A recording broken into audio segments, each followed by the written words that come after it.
Scouting 35'te daha önce analiz ettiğimiz 7 oyuncu yeni takımlarına imza attı. Elliot Watt artık Samsunspor'da. Salou Dramé hakkındaki analizimiz transfer sürecinde iki farklı Belçika futbol sitesinde yer aldı. Kanalın ilk videosundaki Rocco Shine Championship'e katıldı. Swansea City ise arşivimizde bulunan iki hücum oyuncusunu birden kadrosuna kattı. Avrupa'nın önemli kulüpleri tarafından izlenen Sedik'in de oldukça tartışmalı bir rota seçti. Peki bu 7 hamlenin hangisi doğru? Hangisi riskli? Ve eski videolarda bu oyuncular hakkında ne söylemiştik? Hadi gelin Scouting 35 arşivinden ikinci bölümüne Elliot Watt ile başlayalım.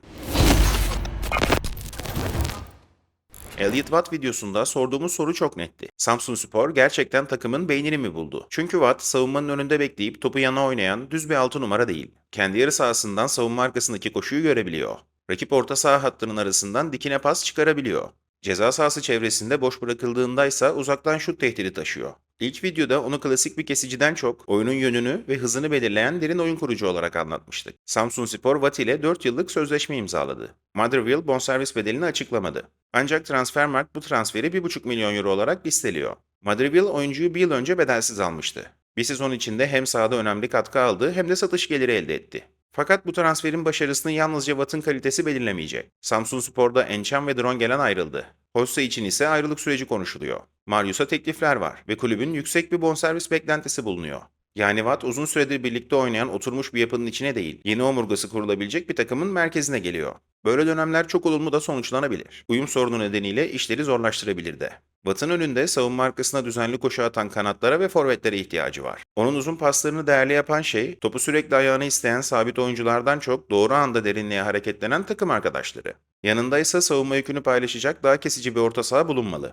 Watt'ı tek başına savunmanın önüne koyup her ikili mücadeleyi kazanmasını beklerseniz, güçlü yönlerinden önce sınırlılıkları görünür hale gelir. Son günlerde kanalda analizini yayınladığımız Romeo Omane tarzı, alan kapatan, top kazanabilen ve kazandıktan sonra oyunu devam ettirebilen bir profil, Watt'ın yanında çok daha iyi çalışabilir. Amane videosunu bitiş ekranına bırakacağım. İki oyuncuyu yan yana düşündüğünüzde nasıl bir orta saha dengesinden söz ettiğim daha net anlaşılacaktır. Bir de sezon başlangıcını etkileyebilecek ceza meselesi var. Watt, Motherwell'ın Celtic ile oynadığı maçın ardından tartışmalı VAR kararını sosyal medyada ağır biçimde eleştirdi ve İskoçya Futbol Federasyonu tarafından 4 maçtan men edildi. FIFA düzenlemeleri eski federasyonda çekilmemiş 4 maça kadar olan cezaların yeni federasyonda uygulanmasını öngörüyor. Şu an için TFF veya Samsunspor tarafından hangi karşılaşmaları kaçıracağına dair açık bir duyuru yok.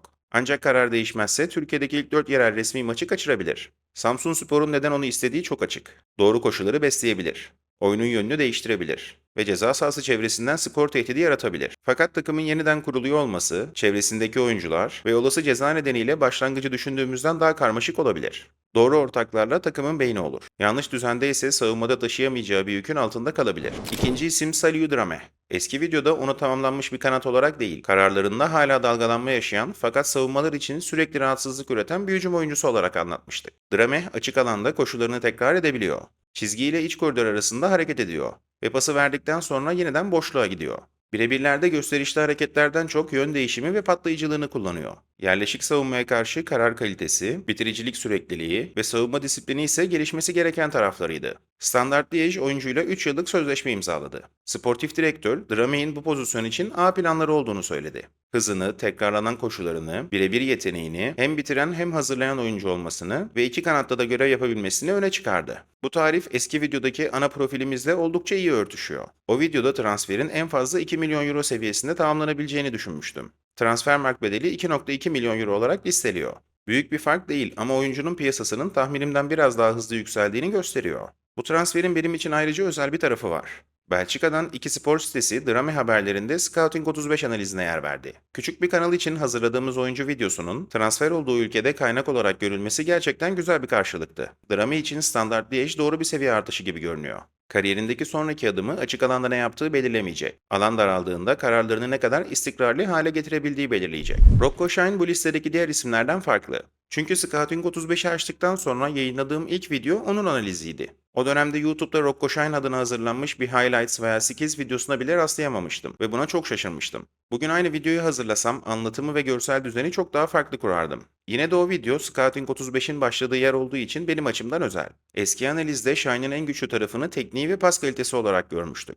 Oyun yönünü değiştiren pasları, uzun topları ve duran top kalitesi öne çıkıyordu. Yanında daha kesici bir orta sahayla derin oyun kurucu rolünde değer kazanabileceğini söylemiştim.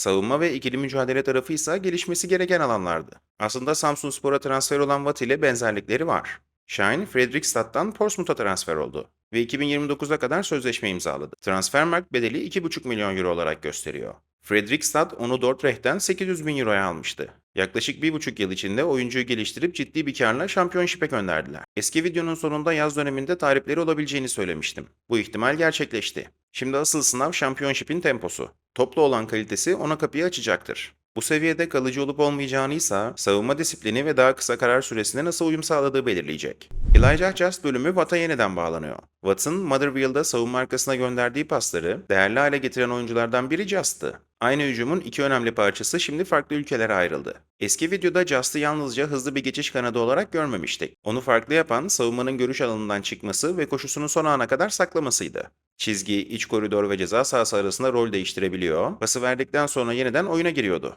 Bu nedenle klasik bir kanattan çok hücumun farklı bölgelerinde yaşayan hareketli bir tehdit olarak tanımlamıştık.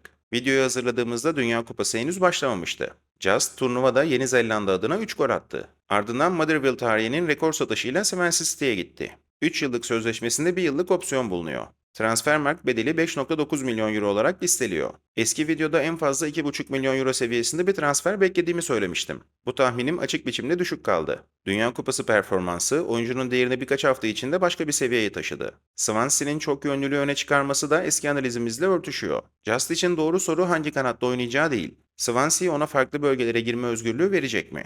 Sabit bir çizgi oyuncusuna dönüştürülürse profilinin önemli kısmı kaybolabilir. Koşularını ve bağlantı oyununu birlikte kullanırlarsa Championship'e oldukça uygun bir oyuncu kazanmış olabilirler. Swansea'nin Scouting 35 arşivindeki tek yeni hücum oyuncusu Just değil. Joseph Opoku analizi transfer resmileştikten sonra yayınlandığı için burada önceden söylemiştik demek doğru olmaz. Fakat Swansea'nin ciddi yatırım yaptığı profilin ne olduğunu ayrıntılı biçimde anlatmıştık. Opoku için kullandığımız en doğru tanım kanatta da oynayabilen bir geçiş forvetiydi. Gösterişli bir driblingçi veya yerleşik savunmayı yöneten yaratıcı değil. Değeri pas çıkmadan önce son savunma çizgisini kontrol etmesinden ve bekle stoper arasındaki boşluğu erken görmesinden geliyor. Geçtiğimiz sezon attığı 10 golün 9'unun ceza sahası içinden gelmesi de skor üretiminin doğru bölgelere ulaşmaktan beslendiğini gösteriyordu. Swansea Opoku ile 4 yıllık sözleşme imzaladı ve 1 yıllık opsiyon ekledi. Transfermarkt bu transferi 6,5 milyon euro olarak listeliyor. Bu rakam tamamlanmış bir yıldızdan çok 20 yaşındaki koşu zekasına ve gelişim ihtimaline yapılan yatırım. Just bağlantıya daha fazla giriyor ve farklı koridorlarda yaşayabiliyor. Opoku ise daha doğrudan biçimde savunma çizgisini tehdit ediyor. İkisini birlikte kullanırlarsa rakip savunmayı geriye itebilirler. Fakat bu koşulları erken görecek bir bağlantı oyuncusu bulunmazsa birbirlerinden kopabilirler. Opoku için asıl soru değişmedi. Swansea onun koşabileceği alanları düzenli olarak yaratabilecek mi? Artur Zagre videosunda sorduğumuz temel soru bu oyuncunun bonservissiz bir fırsat olup olmadığıydı. Cevap birkaç gün içinde geldi. Excelsior ile sözleşmesi sona eren Zagre, eski kulübü Utrecht'e bedelsiz döndü ve 2029'a kadar sözleşme imzaladı. Zagre'yi klasik bir sol bek olarak anlatmamıştık. Çizgide sabit kalmak yerine iç koridora giriyor, topu baskı altında taşıyor ve ceza sahasında ekstra hücum oyuncusuna dönüşebiliyordu. Utrecht'in onu sol kanat beki olarak tanıtması bu nedenle önemli. En değerli hali yalnızca çizgiye basmak zorunda kalmadığı düzende ortaya çıkıyor. Kariyerinin başında Paris Saint-Germain altyapısından Monaco'ya 10 milyon euroya transfer olmuştu. Kiralık dönemler ve sakatlıklar nedeniyle beklenen hızda ilerleyemedi. Excelsior'da yeniden düzenli süre buldu ve Utrecht'e artık daha olgun bir oyuncu olarak dönüyor. Bedelsiz olması bu hamleyi maliyet risk açısından güçlü kılıyor. Yine de kendi yarı sahasında topu fazla zorladığı anlar ve fiziksel eşleşmeler hala soru işareti. Eğer iç koridora giren kanat bek rolü verilirse listedeki en akıllı fırsat transferlerinden birine dönüşebilir. Son isim Sedi Kinte. Eski videoyu hazırladığımızda 19 yaşındaydı ve Avrupa'nın önemli kulüpleri tarafından takip ediliyordu. Onu hazır bir üst düzey stoper olarak değil, hızı, sol ayağı, geniş alan savunması ve topla ilişkisi nedeniyle yüksek potansiyel taşıyan modern bir savunmacı olarak görmüştük. Kinte öne çıkıp pas arası yapmayı seviyor. Üçlü savunmanın solunda geniş alanı kapatabiliyor ve top ayağına geldiğinde paniklemiyor. Buna karşılık gereksiz fauller, kartlar ve topu ayağında fazla tutması gelişmesi gereken ciddi detaylardı. Bu nedenle eski videoda Top 5 lig için henüz hazır olmadığını söylemiştim. Hollanda, Belçika veya Portekiz gibi gelişim liglerinin daha doğru sonraki adım olacağını düşünüyordum. Kinte ise Tromsø'den Al Ahly'ye transfer oldu ve 5 yıllık sözleşme imzaladı. Transfermarkt bedeli 6,5 milyon euro olarak listeliyor. Eski videoda çift taneli bir bonservis beklediğimi söylemiştim. Gerçekleşen rakam bu tahminin altında kaldı. Al Ahly küçük veya hedefi olmayan bir kulüp değil. Son iki Asya Şampiyonlar Ligi'ni kazanan güçlü bir kadroya sahip bir takım. Kintehor da başarılı olabilir. Benim sorduğum soru farklı. 19 yaşında oyunundaki ham tarafları düzenli süreyle geliştirmesi gereken ve Avrupa'nın önemli kulüpleri tarafından izlenen bir stoper için bu rota en doğru kariyer yolu muydu? Oyuncunun kararındaki bütün şartları bilmiyoruz. Yine de 5 yıllık sözleşme, sportif gelişim basamaklarından çok uzun vadeli maddi güvenceyi öne alan bir tercih izlenimi veriyor. Avrupa'da kalıp bir gelişim liginde düzenli oynaması, sonraki transfer kapısını daha açık tutabilirdi. Kintey'in Al Ahly'de başarısız olacağını söylemiyorum. Risk oynayıp oynamamasından daha büyük. Avrupa'dan bu kadar erken ayrılmasının ulaşabileceği seviyeyi sınırlandırma ihtimalinden söz ediyorum. Bu nedenle benim gözümde listedeki en tartışmalı kariyer tercihi Kinteh'e ait. Bu bölümde yine birbirinden farklı 7 transfer gördük. Watt, yeniden kurulan Samsunspor'un oyun merkezine aday. Drame, standartın doğrudan A planı. Rocco transferi Scouting 35'in başladığı yere dönmemizi sağlıyor. Just ve Opoku, Swansea'nin yeni hücum yapısının iki farklı parçası. Zagreb bedelsiz bir fırsat olarak eski kulübüne dönerken Kinteh çok daha tartışmalı bir rota seçti. Benim için maliyet risk dengesi en güçlü transfer Zagreb. Kanal açısından en özel hikaye Rocco. En gurur verici gelişme Drame analizinin Belçika basınında yer alması. En büyük soru işareti ise Kinte. Sizce bu 7 transfer arasından en doğru hamle hangisi oldu? En fazla hangi tercihe katılmıyorsunuz? Yorumlarda konuşalım. Bu formatı ve videoyu beğendiyseniz beğeni bırakmanız, yorum yapmanız ve hype özelliği sizde görünüyorsa videoya hype vermeniz, videonun daha fazla futbol severe ulaşmasına gerçekten yardımcı oluyor. Scouting 35'e henüz abone değilseniz abone olmayı da unutmayın. Bu videoyu kaydettiğim sırada 1000 aboneye çok az kalmıştı. Video yayınlandığında bu sayı değişmiş olabilir. Ama Scouting 35'in büyümesine katkı sağlayacak her yeni abonelik benim için çok değerli. Kanala daha doğrudan destek olmak isteyenler için katıl bölümünde iki farklı üyelik seviyesi bulunuyor. Scouting 35 destekçisi ve Scouting 35 analiz ekibi. Analiz ekibi üyeleri takip ettiğimiz liglerden her ay oyuncu önerisinde bulunarak kanalın içerik planına doğrudan katkı sağlayabiliyor. Bitiş ekranında Elliot Watt'ın yanında neden böyle bir orta saha profilinin iyi çalışacağını daha net görmek için Romeo Amane analizine, daha önce transfer yapan diğer 7 oyuncuyu görmek için de Scouting 35 arşivinden serisinin ilk bölümüne geçebilirsiniz. Buraya kadar vaktini ayırıp izleyen, dinleyen herkese çok teşekkür ederim. Bir sonraki videoya kadar kendinize çok iyi bakın, hoşça kalın.